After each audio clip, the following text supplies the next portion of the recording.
দেখো এক্স সমান 10 গুণিত 9 গুণিত 8 আপ টু 1 অবধি আছে গুণ।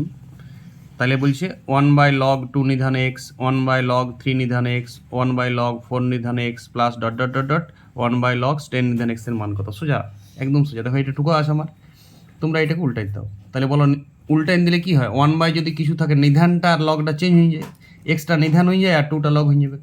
তাহলে পরেরটা কত হবে? এক্স নিধান 3, তারপরেরটা কত হবে? এক্স নিধান 4 log 4 plus dot dot dot dot লাস্টেরটা এক্স নিধান log 10। দেখো আমি যে কোনো log 1 এর মান কত হয়, যে কোনো নিধানে log 1 এর মান কত হয়? 0। তো log 1 লিখে নিলাম আগেটাতে। আরে 0-র জায়গায় আমি log 1 লিখতে পারি না, হাওয়া ফাঁকা আছে। চলো তাহলে এবারে log mn এর সূত্র, সব গুণ হয় জানো, একই নিধান থাকে যদি এক্স নিধান আছে সবগুলাতে, আর যোগের আকারে আছে তাহলে ওটা গুণের আকারে চলে যায়।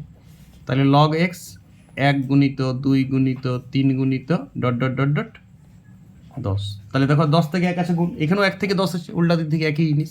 তাহলে এইটার মানটা 1, এইটার মানটাই তো x এ, তাহলে log x, আর x নিধানে x এর মান কত হবে? 1। অঙ্ক শেষ, ঘটনা শেষ। প্র্যাকটিস করো।